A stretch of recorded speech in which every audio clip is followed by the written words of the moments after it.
Assalamualaikum warahmatullahi wabarakatuh. Alhamdulillah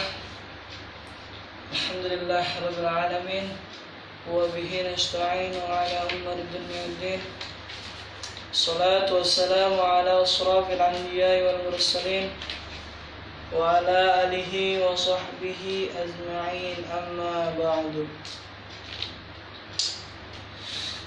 فقد قال الله تعالى في آيات القرآن الكريم: أعوذ بالله من الشيطان الرجيم. بسم الله الرحمن الرحيم. وَإِذْ رَبُّكُمْ لَئِنْ شَكَرْتُمْ لَأَزِيدَنَّكُمْ وَلَئِنْ كَفَرْتُمْ إِنَّ عَذَابِي لَشَدِيدٌ. الآية. وقال رسول الله صلى الله عليه وسلم: طلب العلم فريضة على كل مسلمين والمسلمات. Puji serta syukur kita kehadirat Allah Subhanahu wa taala yang mana telah memberikan kita aneka ragam macam nikmat, di antaranya nikmat iman, nikmat Islam, nikmat sehat, dan nikmat panjang umur, sehingga kita semua masih bersama-sama melaksanakan ibadah, salah satunya di bulan Ramadan, yaitu puasa Ramadan. Kita akan melanjutkan pembahasan yang lalu tentang rukun iman dan rukun Islam dalam kitab Safinah, dan selanjutnya yaitu akan membahas tentang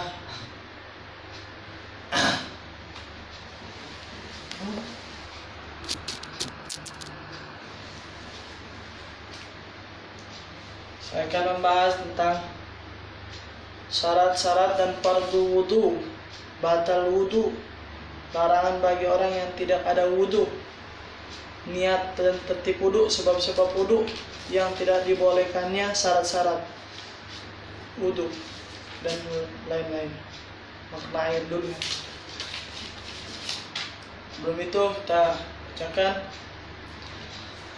Fatihah buat pengarang kitab Safinah, mudah-mudahan terima oleh Allah Subhanahu wa taala. Ala hadiniyah wa li kulli ayatin salihah wa ila hadratin Nabi Mustafa bi syafaati Rasulillah sallallahu alaihi wasallam wa ala alihi wa azwajihi wa zurriyyatihi wa ahli baitil kiram ajma'in. Syaulillahi lahum al-Fatihah. A'udzu billahi minasy syaithanir rajim. Bismillahirrahmanirrahim. Alhamdulillahi rabbil alamin arrahmanir rahim maliki yaumiddin. Iyyaka na'budu wa iyyaka nasta'in ihdinas siratal mustaqim siratal ladzina an'amta 'alaihim ghairil maghdubi 'alaihim waladdallin. Amin. Bismillahirrahmanirrahim. Al-haddasu isnaini asgharu wa akbaru. Fal asgharu ma aujaba al wudu, al akbaru ma aujaba ghusalah. Jadi di sini bahwasanya hadas itu terbagi menjadi dua macam, yaitu yang pertama hadas kecil. Hadas kecil yaitu hadas yang mewajibkan wudu, atau hadas kecil itu menghilangkan hadas kecil, yaitu dengan cara berwudu. Yang kedua yaitu hadas besar. Dan hadas besar itu ada mewajibkan untuk mandi wajib. Lanjut, syarat-syarat wudu. Suratul wudu asaratun islaimu wa tamizu wan naqa'u anil haidi wa nifasu wa amma yaghna wudul ma'ina ila basarati wa an la yakun. Jadi bahwasanya syarat-syarat wudu itu ada 10 perkara. Pertama yaitu Islam. Yang kedua tamyiz, bangun jam 12 ya. Tahu yaitu pandai dapat membedakan yang baik dan yang buruk. Ketiga yaitu suci dari haid, tahu datang bulan, dan nifas, sedang bersalin. 4. Bersih dari sesuatu yang bisa mencegah datangnya. Iya, Nak. air ke kulit seperti lilin, taucat dan lain-lain tersebut. Yang kelima yaitu bagian anggota wudunya tidak terdapat sesuatu yang seperti berubah seperti tinta, pewarna dan lain-lainnya. Yang keenam, dan mengetahui atas kefarduan wudunya yang wajib. Ketujuh, tidak mengintakan atau meyakinkan fardu wudu yang wajib yang menjadi sunnah. Yang kedelapan, air yang bersih dan suci. Yang kesembilan, sudah masuk waktu sholat. Yang sepuluh, dan terus menerus memperbarui wudunya bagi orang yang tidak pernah berhenti hadas. Itu yang dimaksud, yaitu syarat-syarat wudu. Jadi syarat-syarat wudu itu ada 10 perkara. Lanjut, kita ke fardu wudu. Furudul wudu'i syitatun awalu an-niyatu syaniya ghuslu wajhi salisu ghailul yadaini ma'al mirqadani ar-rabi'u mashu syai minar rashi khamisu. Jadi bahwasanya fardu wudu itu ada 6. Fardu wudu itu ada 6, jangan salah. Fardu wudu yang pertama yaitu an-niyatu. An-niyatu. Yang pertama itu niat. Inna ma'amalun binniyat. Segala sesuatunya apapun itu harus dimulai dengan niat. Jadi mau kemana-mana harus niat dulu, niat. Innama a'malu binniyat. Jadi segala sesuatunya harus dimulai dengan niat, termasuk juga wudu. Wudu juga harus dimulai dengan niat. Itu fardunya. Kalau sunnahnya, kita membasuh tangan, membasuh kedua tangan, telapak tangan, kumur-kumur, terus memasukkan ke lubang hidung dan mengeluarkan, terus membasuh muka, niat membasuh muka. Pertama yaitu fardu wudu itu pertama niat. Yang kedua membasuh muka dari wajah.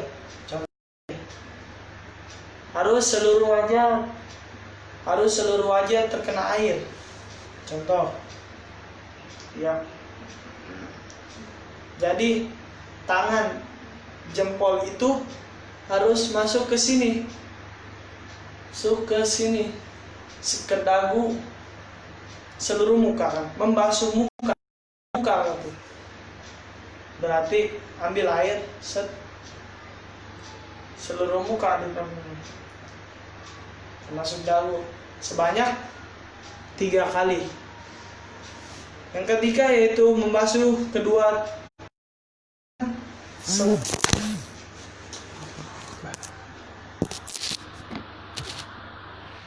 Yang ketiga yaitu membasuh kedua tangan beserta 2 siku. Berarti ini mengambil air 2 tangan ya. Ini 2 tangan sampai siku. Ambil air, set. Jadi air itu nggak boleh jatuh. Jadi gini, set. Ya. Jadi air itu tetap nempel, tinggal putar, set. Ya, tangan kanan 3 kali. 1. Jadi udah sampai siku nih, udah sampai siku putar, set. Ya gitu. Dan tangan kiri juga sama kayak gitu, set, dan putar, set. Ya kayak gitu. Jadi membasuh kedua tangan itu, tangan tidak boleh lepas biar airnya juga tidak mubazir juga. Yang keempat yaitu mengusap bagian kepala, dari kepala. Berarti batasnya itu kalau kepala 3 helai rambut. Ya, jangan begini jangan begitu juga pemberusan. Nah, begini kita. Tuh.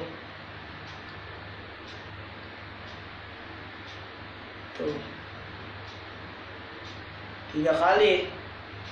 Yang kelima, membasuh kedua kaki beserta dua mata kaki. Jadi begini. Nih. Contoh.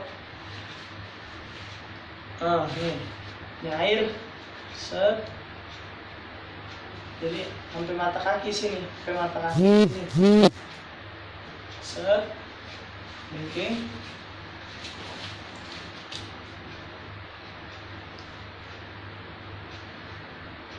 Ya, begitu. Tuh, fardu wudu. Belum dijelasin fardu dan sunnah wudu. Itu baru fardu wudu. Yang keenam, tertib. Yaitu tertib itu sesuai. Nggak boleh yang namanya membasuh kaki dulu, yang namanya niat belakangan, itu nggak boleh. Kita harus tertib. Itu pertama itu dari innama amal binniat. Yang pertama itu dari niat. Yang kedua, membasuh muka. Yang ketiga, membasuh dua tangan dan dua siku.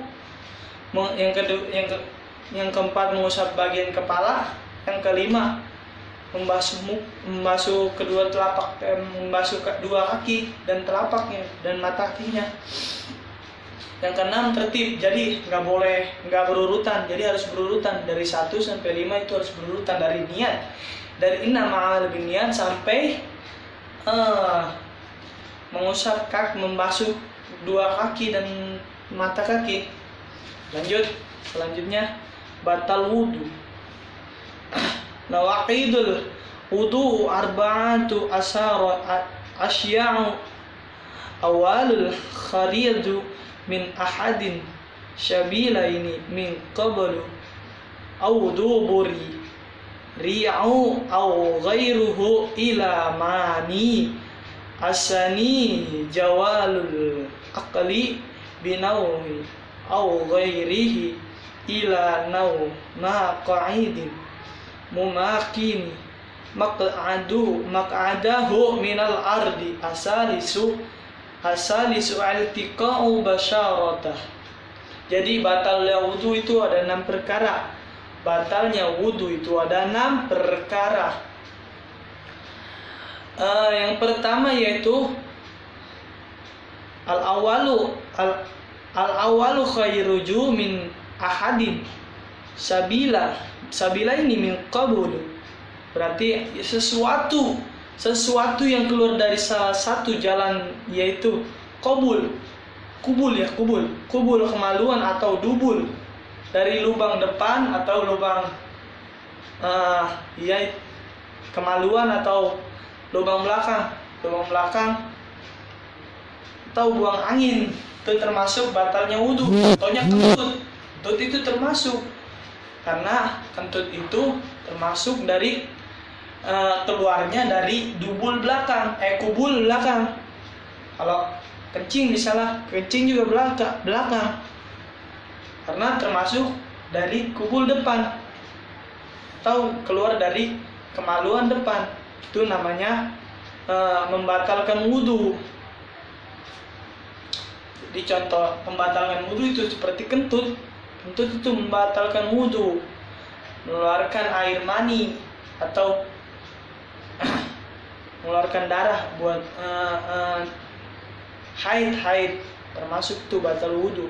Kita udah wudu, contohnya kita udah wudu, udah suci, tiba-tiba bocor, itu termasuk batal wudunya, dan dilakukan. Kalau kita nih misalnya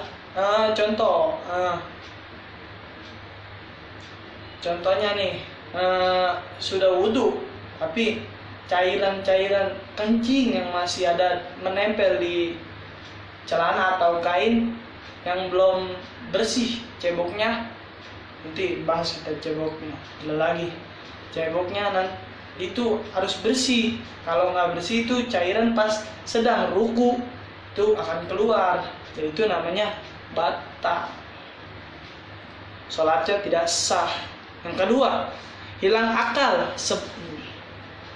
Yang kedua yaitu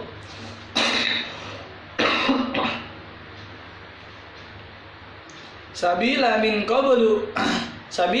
kubuli au dubur riang ilaihi mani asani roalu akli. Tuh kata hilangnya akal, zawalu akli hilangnya akal, binaumi au ghairihi ila nauma qa'idin mumakini maq'adahu minal ar. Hilangnya akal sebab tidur atau lain kecuali tidur orang yang tetap. Tuh berarti ketika setelah wudhu itu jangan bablas. Setelah wudhu nih, misalnya kita mau nungguin ajan ya, ajan kayaknya misalnya nih jam 11 kita udah wudhu untuk melaksanakan sholat zuhur, tapi kita sembari main HP ketiduran, itu namanya batal wudhunya. Tidur, termasuk tidur itu hilang akal itu. Terus yang ketiga yaitu razuli wa amraati kabirina ajnabiyan min ghairi haidin rabi'u masyuqul, yaitu bertemunya kulit kedua laki-laki dan kedua perempuan, satu laki-laki dan satu perempuan, yaitu yang bukan mahramnya, atau bersentuh tubuh kulit ya, bukan baju ketemu baju itu batal, tapi kulit, bersentuhan di sini bertemunya atau bersentuhan antara kedua kulit, bukannya baju. Kalau baju itu tidak batal, yaitu bersentuhnya kulit antara kulit dan kulit yang bukan mahramnya, itu termasuk membatalkan wudhu.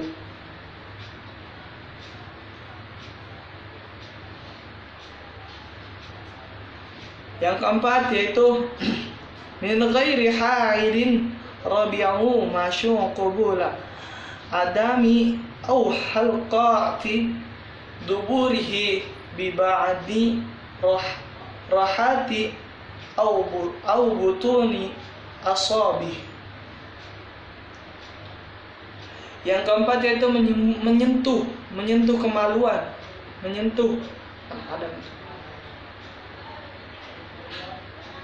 Nah, yang keempat itu menyentuh misalnya contoh laki-laki itu menyentuh barangnya masing-masing atau kemaluannya masing-masing, itu yang disebut namanya batal wudhu, atau dia sendiri menyentuh barangnya masing-masing, itu termasuk membatalkan wudhu.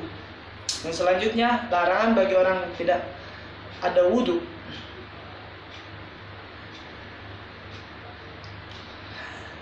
Man ittaqada wudu'u haramu alaihi arba'atu asya as-salatu.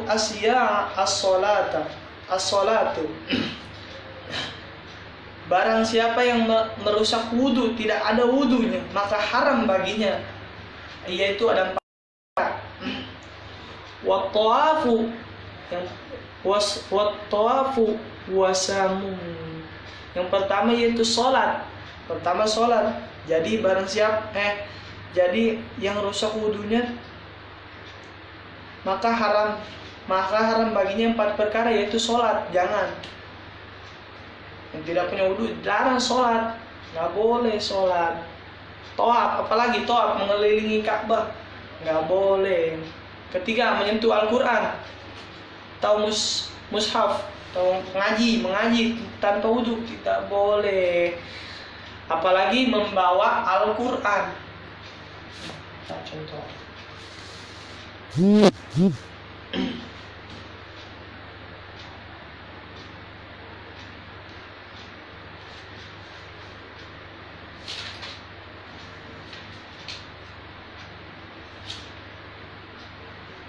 Ya.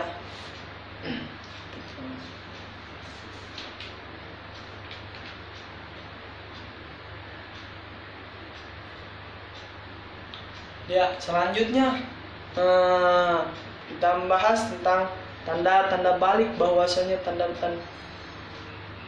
alamatul bulughi salasatun tama'u khamsata syarasanatan fi dzakarin wa unsa wa ihtilam fi dzakari wal unsa li ta'sinina khaidu fil unsa li tis'i sinin. Tanda-tanda balik, bahwa tanda-tanda balik itu ada 3. Yang pertama, khamsatun asyara sanatan fi zakar. Yang pertama, umur sudah melebihi umur 15 tahun. Sempurnanya, berarti sempurna balik itu sempurnanya umur 15 tahun. Berarti kalau udah 16 tahun, 17 tahun itu diwajibkan untuk sholat. Kan itunya di sininya termasuk asarosanatan sempurnanya umur 15 tahun. Yang kedua, sudah mimpi basah buat laki-laki, sudah mimpi basah, sudah keluar mani bagi laki-laki, dan untuk perempuan sudah haid. Di sini bagi perempuan dan laki-laki. Bagi perempuan berumur 9, berarti dibagi perempuan itu berumur 9 tahun. Sudah haid bagi wanita, berarti yang tanda-tanda balik itu sudah haid pada wanita pada umur sekitaran 9 sampai 10 tahun. Nah, selanjutnya al-auratu arba'atu asyara razuli, bahwasanya aurat itu 4 bagian. Mutlaqal amati fi sholati ma bana surati wa rukbah. Aurat laki-laki secara mutlak baik waktu sholat atau tidak. Aurat budak perempuan amat antara pusar dan lutut. Jadi aurat laki-laki itu pada sholat itu antara pusar dan dengkul, antara pusar dan dengkul aurat laki-laki. wa auratu hurati fi sholati jami'un badaini ma siwa wajhi wa kafani wa auratu khurati. Jadi yang kedua itu aurat seorang perempuan merdeka di dalam sholatnya itu seluruh tubuh. Berarti untuk aurat seorang perempuan itu pada sholat itu harus seluruh tubuh, menutupi kecuali kedua telapak tangan nih, telapak bukan tangannya, kedua telapak tangan dan muka atau wajah. Ini wajah nih. Jadi rambut tuh nggak boleh kelihatan. Laki-laki juga pada saat sholat rambut juga harus jangan begini, nggak boleh namanya, harus begini. Tuh perempuan juga sama. Kalau perempuan tutup pakai mukena, tutup ini kelihatan. Iya. Lanjut. Wal amati 'inda ajani jami'un. Jadi yang ketiga yaitu aurat seorang perempuan merdeka dan perempuan budak amat ketika di hadapan seorang laki-laki, yaitu seluruh tubuhnya. Berarti seluruh tubuh aurat untuk seorang perempuan, seluruh tubuhnya harus ditutupi. Dan lanjut, badani wa inda mahari nih wa nisa'i mabani surati wa rukbah. Dan ketika di hadapan muhrimnya dan ketika berada di hadapan seorang wanita, yaitu antara pusar dan lutut. Berarti seorang perempuan boleh melihatkan yang terhadap yang muhrimnya, yaitu di sini dijelasin antara pusar dan lutut. Tapi kalau dijelasin terhadap muhrimnya itu yang boleh dilihat antara perhiasannya atau ya pokoknya itu badan harus tertutup. Ya intinya mah yang setiap pakai orang perhiasan, misalnya kayak kalung, anting atau gelang, itu boleh dilihat oleh perempuan sama perempuan.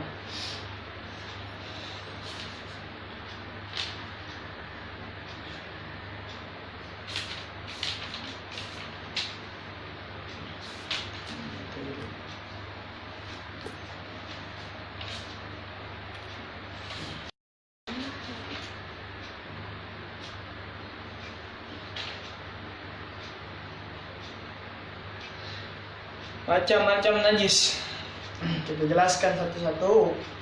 Bismillahirrahmanirrahim. Macam-macam najis itu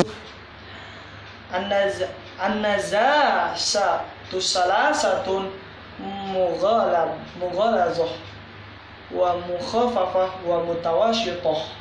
Jadi bahwasanya najis itu menjadi 3 perkara, yaitu mughalazah atau najis besar. Mughalazah yaitu najis besar.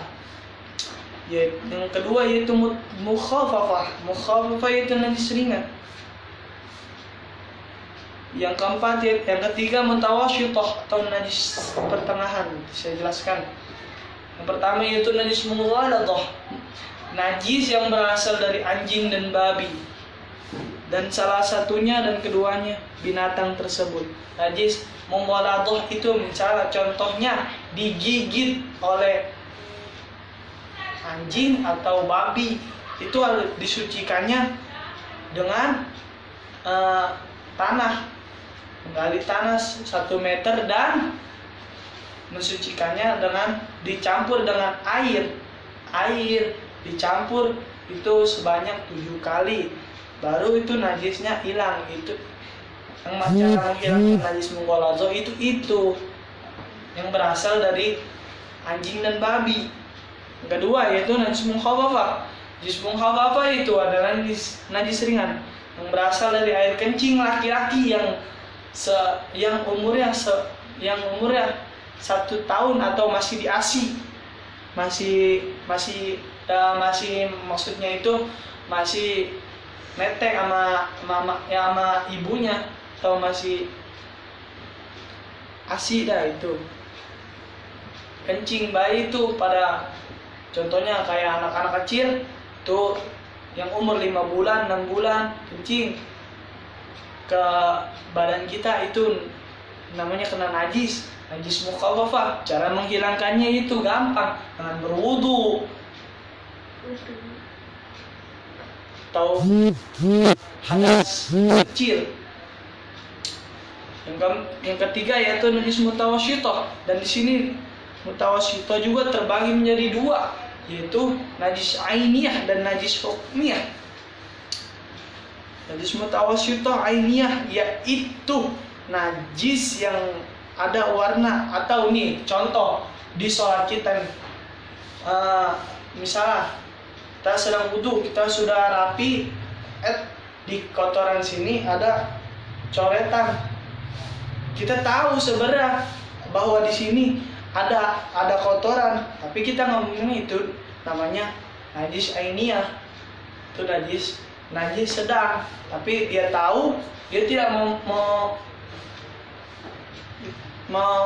menggantinya. Baju yang udah kotor udah boleh udah kena najis, dia tidak mau menggantinya dengan baju yang lain. Itu namanya najis mutawasyithah, najis ainiyah. Yang kedua najis hukmiyah. Najis hukmiyah yaitu yang tidak nampak, berarti yang tidak tahu. Berarti nih contoh, nih kotoran di sini kita nggak tahu. Pada saat sholat, kita udah sholat, oh pas kita lihat, oh ini tadi aku gimana ini, sholat aku diterima kata. Kalau di sini kita nggak tahu, ya namanya nggak tahu di sini ada najis, ya nggak apa-apa. Itu namanya najis hukmiyah, najis yang tidak kelihatan. Kalau tadi najis ainiyah, najis yang kelihatan tapi kitanya tidak mau untuk menggantinya. Tadi najis hukmiyah yang tidak kelihatan tapi kita merasakan bahwa ini kita ini dosa atau tidak. Bahkan sebenarnya itu namanya najis mutawasyithah atau najis yang berasal dari najis sedang. Atau mutawasyithah lagi itu cara mensucikannya dengan 7 basuhan telah menghilangkan keadaan najis. Salah satunya menggunakan debu juga nih. Di sini dijelasin salah satunya memakai debu dan 7 basuhan air suci, air wudu. Nih, basuhan berarti kita campur dengan debu, kita gosok sebanyak sini 7 kali ya. Sebanyak 7 kali baru bisa kita tempelkan ke ainiyah atau hukmiyah tersebut. Jadi gitu.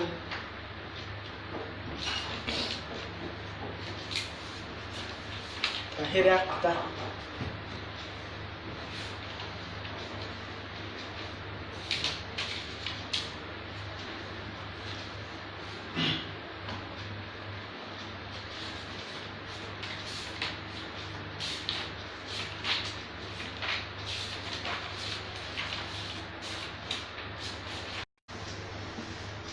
lanjut. Yang selanjutnya itu tata cara dalam berpakaian.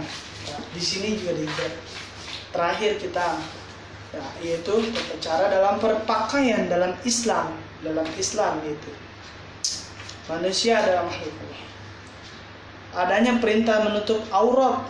Tuh dijelaskan di dalam Quran surat Al-A'raf ayat 26 berbunyi Bismillahirrahmanirrahim. Ya bani Adama qad anzalna alaikum libasa yuri sawatikum warisha walibasu taqwa zalika khair zalika min ayatillahi la'allakum yadhakkarun. Wahai anak cucu Adam, sungguh kami telah menyediakan pakaian untuk auratmu. Tadi itu aurat tuh. Dan untuk perhiasan bagimu, bagi pakaian takwa, itulah yang lebih baik. Demikian sebagian tanda-tanda kekuasaan Allah. Mudah-mudahan mereka ingat surat Al-A'raf ayat 26. Adab berpakaian, adab tadi kan batas auratnya udah dijelasin. Sekarang adab tata cara berpakaian dengan baik, yaitu pertama itu berdoa sebelum memakai pakaian, memakai baju. Contoh,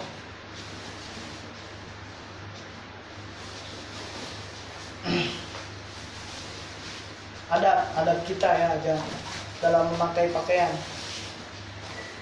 Ini contoh pakaian ya. Nih. Yang kedua memulai dengan tangan kanan dulu nih, tangan kanan kita nih, tangan kanan saya nih, tangan kanan. Memulai itu dengan tangan kanan masukin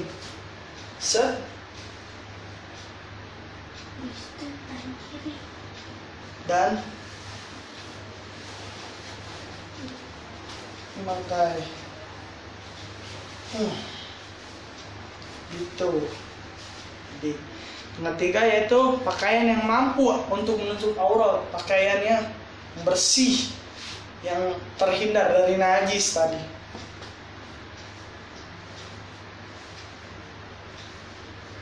Yang keempat, pakaian tersebut tidak ketat, nggak boleh ketat, apalagi buat perempuan.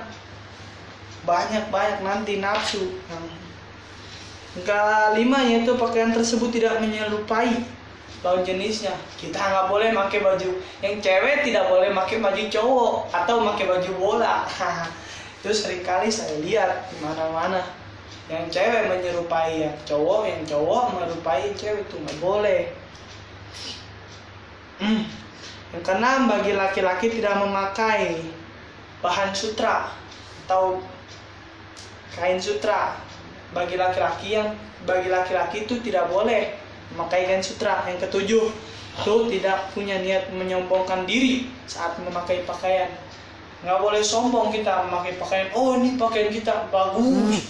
Oh, tuh sorban gue bagus tuh. Nggak boleh sombong. Sebab kita diciptakan oleh Allah bukan buat sombong. Yang ke-8 itu tidak berlebihan saat memakai pakaian. Tidak berlebihan. Oh, gue pakai jas lah biar ganteng. Oh, gue pakai sorban biar kelihatan kayak kiai. Nggak boleh. Yang ke-9 yaitu hendaklah tidak menggunakan wangi-wangian yang menimbulkan fitnah. Kita tidak boleh memakai wangi-wangian lebih atau parfum. Apalagi ini saat bulan puasa kita memakai parfum, itu hukumnya makruh atau yang disebut makruh apabila dikerjakan tidak apa-apa, ditinggalkan mendapat pahala, itu disebut namanya makruh.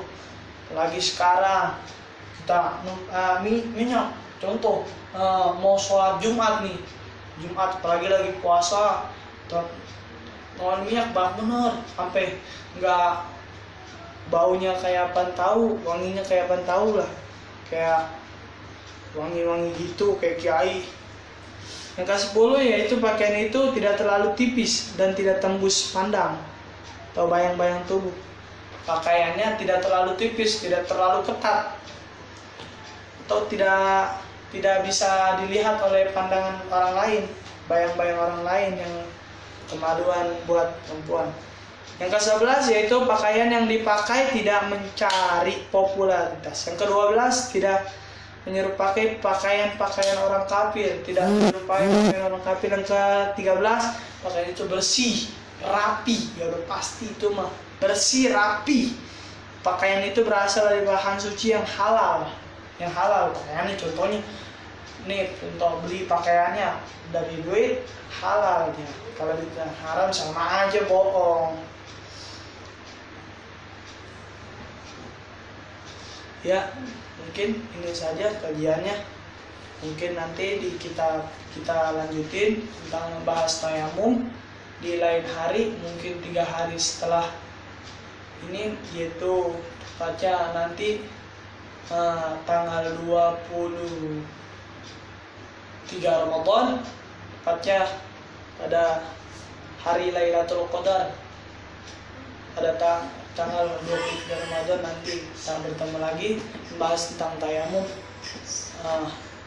Ini saya memajukan ini karena nanti juga saya ada tugas buat jadi panitia zakat di masjid.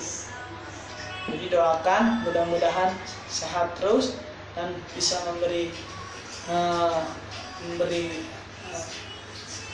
ilmu buat Anda semua. Terima kasih. Apabila ada kata-kata salah itu datangnya dari saya pribadi, dan apabila ada kata-kata benar itu datangnya dari Allah Subhanahu wa taala. Birru abaukum wa birru abnaukum. Billahi taufiq wal hidayah. Wassalamualaikum warahmatullahi wabarakatuh.